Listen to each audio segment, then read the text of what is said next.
പ്രിയ സഹോദരീ സഹോദരന്മാരെ, സ്വർഗം വളരെ അടുത്തുവരുന്ന നിമിഷങ്ങളുണ്ട്. സമയം നിലയ്ക്കുന്നതുപോലെ തോന്നുന്ന നിമിഷങ്ങൾ. സാധാരണമായത് ദൈവത്തിലേക്കുള്ള വാതിലായി മാറുന്ന നിമിഷങ്ങൾ. മംഗളവാർത്ത അത്തരം ഒരു നിമിഷമാണ്. അത് നിശബ്ദമാണ്. അത് മനോഹരമാണ്. അത് പൂർണ്ണമായും പുതിയ ഒന്നിന്റെ തുടക്കമാണ്.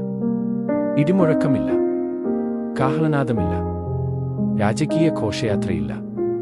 നസറത്തിലെ ഒരു ലളിതമായ വീട്, പ്രാർത്ഥനയിൽ ലീനമായ ഒരു യുവതി, നിത്യത സമയം തേടി സൗമ്യമായി കടന്നുവരുന്നു. ആ നിശബ്ദതയിലേക്ക് ദൈവം മറിയയുടെ അടുക്കൽ ഒരു ദൂതനെ അയക്കുന്നു. അവൻ പറയുന്നു, കൃപ നിറഞ്ഞവളെ, ആനന്ദിക്കൂ, കർത്താവ് നിന്നോടുകൂടെ ഇരിക്കുന്നു. മറിയ ശ്രദ്ധയോടെ കേൾക്കുന്നു. അവളുടെ ആ കേൾവിയിൽ എല്ലാം മാറുന്നു.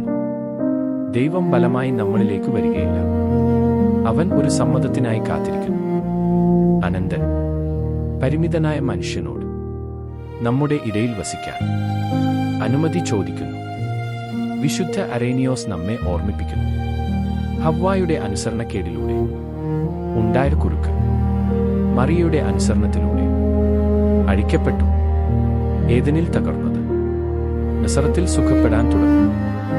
ആദ്യ ഹവ്വ ദൈവവചനത്തിൽ നിന്ന് തിരിഞ്ഞു നിന്നു. പുതിയ ഹവ്വ വിശ്വാസത്തോടെ അതിനെ സ്വീകരിച്ചു. അങ്ങയുടെ വചനപ്രകാരം എനിക്ക് സംഭവിക്കട്ടെ എന്ന് മറിയ പറഞ്ഞപ്പോൾ സൃഷ്ടി വീണ്ടും ആരംഭിച്ചു. ഇത് മറിയയുടെ കഥ മാത്രമല്ല, ഇത് നമ്മുടെ കഥയും കൂടിയാണ്.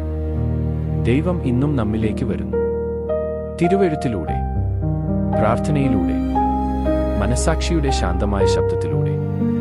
ദൈവത്തോട് ഓരോ തവണയും നാം ഈ അതെ എന്ന് പറയുമ്പോൾ ക്രിസ്തു നമ്മുടെ ഹൃദയങ്ങളിൽ പുതുതായി ജനിക്കുന്നു.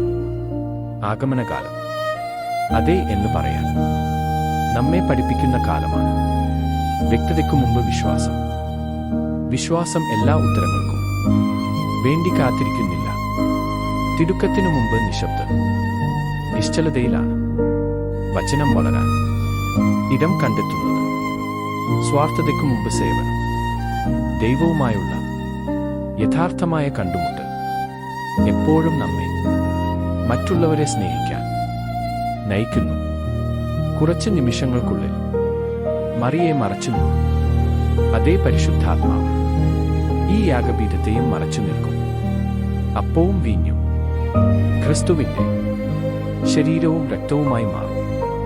വചനം വീണ്ടും മാംസം ധരിക്കും. ഇവിടെ നമ്മുടെ ഇടയിൽ.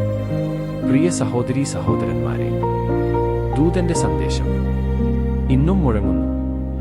കർത്താവ് നിങ്ങളോടുകൂടെ ഇരിക്കുന്നു.